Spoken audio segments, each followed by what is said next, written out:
মানবিকতার নজির। মেদিনীপুর পৌরসভার ৯ নম্বর ওয়ার্ড কাউন্সিলর তথা মেদিনীপুর পৌরসভা সিআইসি সৌরভ বসুর ব্যবস্থাপনায় এবং ওয়ার্ডবাসীর সহযোগিতায় ডেবরা ব্লকে ৭ নম্বর অঞ্চল নরহরিপুরে বন্যা দুর্গত জলবন্দী অসহায় মানুষদের ত্রাণ সামগ্রী তুলে দিয়ে নজির গড়লেন তারা। রাজ্যে বন্যা পরিস্থিতির কিছুটা উন্নতি হলেও এখনো হাওড়া, হুগলি ও পশ্চিম মেদিনীপুরের অনেক এলাকা জলমগ্ন রয়েছে।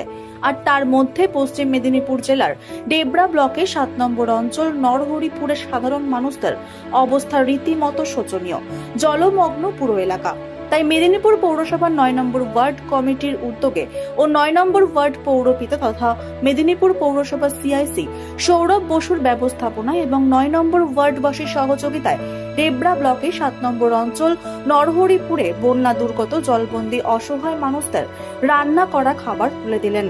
বন্যা দুর্গত জলবন্দী অসহায় হাজার মানুষের মধ্যে রান্না করা খিচুড়ি, তরকারি, বিস্কুট, পাউরুটি, মুড়ি, জামা কাপড়, ঔষধ, ব্লিচিং, পানীয় জল, কেক, ওআরএস, গ্লুকোজ ইত্যাদি বিতরণ করেন তারা।